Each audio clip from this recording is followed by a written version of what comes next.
ፊልሙ የሚጀምረው በመኪና ጠፍተው የሚጓዙ ሁለት ሰዎችን እያሳየን ነው። ሴቷ ቲትሊ ሚሽራ ስትባል ወንዱ ደግሞ ራንጃና ቲዋሪ ይባላል። እነዚህ ሁለቱ ፍቅረኛሞች እንዲጋቡ ያልፈቀዱላቸውን ቤተሰቦቻቸውን ጥለው ለመጥፋት ቢስማሙም ቲትሊ አባቷ ስላሳዘናት ለመመለስ ተወስናለች። ይሄ ሐሳቧ ያናደደው ራንጃና ቲትሊን ለማስቆም ሲታገላት አንድ ፖሊስ አይቶ መንገድ ላይ መኪና ውስጥ ሌላ ነገር ያደረጉ ስለመሰለው ወደ ፖሊስ ጣቢያ ይወስዳቸዋል። በዚህ ሰዓት የማይግባቡት ቤተሰቦቻቸው ስለመጡ የፖሊሶቹ አዛዥ ሁለቱ መጋባት ስለሚፈልጉ እንዲያጋቧቸው ቢወስንም የቲትሊ አባት ራንጃና ስራ ስለሌለው ቲትሊን ሊድርለት እንደማይችል፣ ቲትሊን ለማግባት ከፈለገ በሁለት ወር ውስጥ የመንግስት ስራ ፈልጎ ማግኘት እንዳለበት፣ ካላገኘ ቲትሊን ለሌላ ሰው እንደሚድራት ስለወሰነ ራንጃና በቲትሊ አባት ውሳኔ ተስማምቶ ስራ ለማግኘት እህቱ በምታውቀው ሰው አማካኝነት ባግባንዳስ የተባለ ሰው ያገኛል። ባግባንዳስም የመንግስት ስራ ለመጀመር ከፈለገ 600,000 ብር መክፈል እንዳለበት፣ በቅድሚያ ግን 200,000 እንዲያዘጋጅ ይነግረዋል። ራንጃናም በባግባንዳስ ሐሳብ ስለተስማማ ቲትሊ የእናቷን ወርቅ አስይዛ 200,000 ብር ተበድራ ትሰጠዋለች። ራንጃናም ብሩን ወስዶ ለባግባንዳስ ከሰጠው ከትንሽ ቀናት በኋላ የሰጠውን 200,000 ብር ይዞ ባግባንዳስ መጥፋቱን ሲሰማ ራንጃና ደንግጦ ለቲትሊ ይነግራታል። ቲትሊም ነገሮችን ለማስተካከል የእናቷን ወርቅ ብታስይዝም ሁሉም ነገር ስለተበላሸ የጋብቻ የመጥራት ካርዷን እንደምትልክለት ነግራው በተቀመጠበት በንዴት ጥላው ትሄዳለች። ራንጃናም ብዙ ነገር ካሰበ በኋላ ለብዙ ዓመታት ሚስቱ መውለድ ያልቻለች ሴት ባሏ ተስሎ መውለዷን ስለሰማ እሱም አምላኩ ፊት ተንበርክኮ ለመሳል ይሞክራል።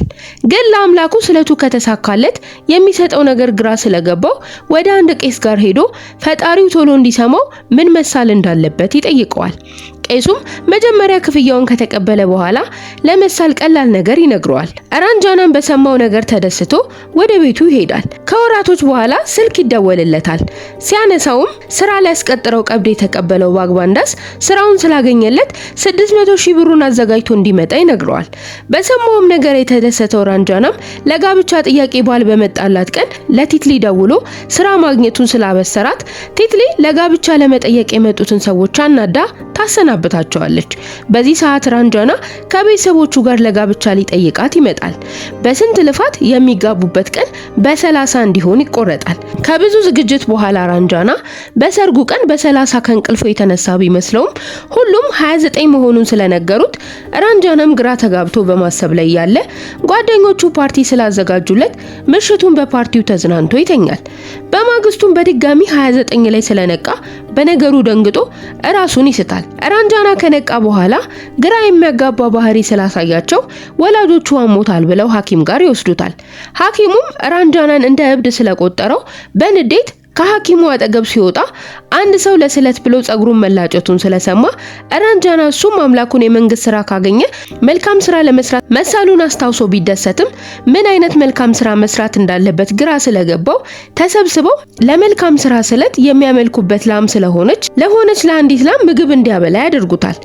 ራንጃና 29 ላይ ተንጠልጥሎ ስለቀረ ነገሩን ለመፍታት ብዙ ነገር ያደርጋል። ግን እሱ ያለበትን ሁኔታ የሚረዳው ሰው ስላጣ ለመሳል ያማከረው ቄስ ጋር ሄዶ ለተሳለው ስለት ብዙ መልካም ነገሮችን ቢያደርግም ስለቱን ፈጣሪ ሊቀበለው እንዳልቻለና ምን ማድረግ እንዳለበት ይጠይቀዋል። ቄሱም እጥፍ ብር ተቀብሎ መልካም ነገር አድርጎ ካልተሳካለት ሳያውቀው በጣም ያሳዘነው ሰው ስላለ ስለቱ ተንጠልጥሎ እንደቀረ ይነግረዋል።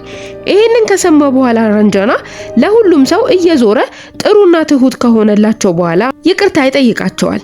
ግን ተኝቶ ሲነሳም 29 ላይ ስለነቃ በንዴት መጠጥ ጠጥቶ ራሱን ለማጥፋት ወደ አንድ ቦታ ቢሄድም ሐሚድ የተባለ ሰው ከከፍታ ወደ ውሃ ዘሎ ራሱን ሊያጠፋ ሲል ስላየ ራንጃናም ወደ ውሃ አብሮ ዘሎ ሐሚድን ካዳነው በኋላ ለምን መሞት እንደፈለገ ይጠይቀዋል። ሐሚድም በመንግስት ስራ ምክንያት ተበሳይቶ እንደሆነ ስለነገረው ራንጃና መልካም ስራ እንዲሰራለት ፈጣሪ የላከው ሰው እሱ እንደሆነ አምኖ ወደ ባግባንዳስ ጋር ይወስደዋል። ባግባንዳስም የሐሚድ ስምን አሰርዞ ስራ እንዳሰጠው ለራንጃና ይነግረዋል። ይሄንን ከሰማ በኋላ ራንጃና በሚደጋገሙት የ29 ቀናት ሐሚድን ደጋግሞ ለማዳን ቢሞክርም ስላልተሳካለት በሚደገመው አንድ ቀን ሐሚድን አግቶ ሌላ ስራ ማግኘት ማግኘት እየቻለ ለዚህ ስራ ብሎ ለምን ራሱን ሊያጠፋ እንደፈለገ ይጠይቀዋል። ሐሚድም የተወለደው በጣም የውሃ ችግር ያለበት ገጠር ውስጥ እንደሆነ አባቱ ለትምህርት ወደ ከተማ ሲልከው በህዝቡ ፊት ለፊት ተምሮ ተመርቆ የገጠሩን የውሃ ችግር እንደሚፈታ ቃል እንደገባ እሱም ይሄንን ነገር ለማሳካት ብዙ ለፍቶ ጥሩ ውጤት ቢያመጣም ለስራው ስሙ እንዳልተለጠፈ አዝኖ ይነግረዋል።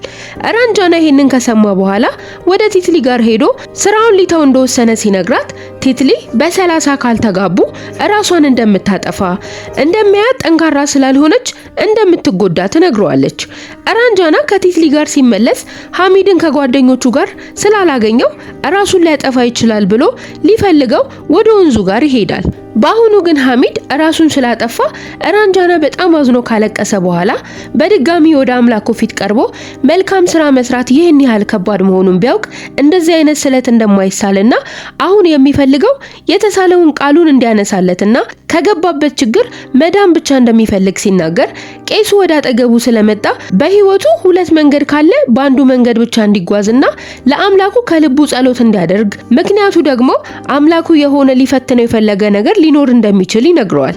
ራንጃናም በተባለው መሰረት ከልቡ ጸሎት ካደረገ በኋላ በማግስቱ የሰርጉ ቀን ላይ ይነቃል። ራንጃና ብዙ ነገር በውስጡ ይዞ ሊያገባ ቢዘጋጅም እንደ ደስተኛ ሙሽራ እንዲጨፍር ስላስገደዱት በንዴት እንደ እብድ ከጨፈረ በኋላ ማግባት እንደማይችል ስራውን ለሐሚድ ስለሰጠው ይሄ ደግሞ ጥፋት ከሆነ እያጠፋ ማግባት እንደማይችል ሲናገር ቲትሊ ለዚህ ሰርግ ብላ ብዙ መስዋዕትነት በመክፈሏ ውርደት እንደማይገባት እየተናገረች ስላለቀሰች አባቷ ተናዶ ከጠበቀው በታች ስለሆነ ከቤቱ እንዲወጣ ለራንጃና በቁጣ ይነግረዋል። ሁሉም የራንጃና ቤተሰቦች ስራውን በመተው ተናደው ሲሰድቡት ባግባንዳስ ወደ ሰርጉ ስለመጣ ራሱም ተጎድቶ እሱንም እንደጎዳው የፈለገ ሰው ቢሞት ዛሬ ያገባ እንደነበረ እያንዳንዱ ሰው ስለራሱ ብቻ በሚያስብበት ማህበረሰብ ውስጥ ማንም መስዋዕትነት እንደማይከፍል ለሌላ ሰው ያሰበው እሱ ብቻ እንደሆነ ለብዙ አመታት ብዙ ሰዎችን ስራ አስቀጥሮ ያላገኘውን ደስታ እሱ ስራ ሲለቅ እንዳገኘው ከነገረው በኋላ ለቤተሰቦቹ ጥሩ ስራ የሚሰሩ ሰዎችን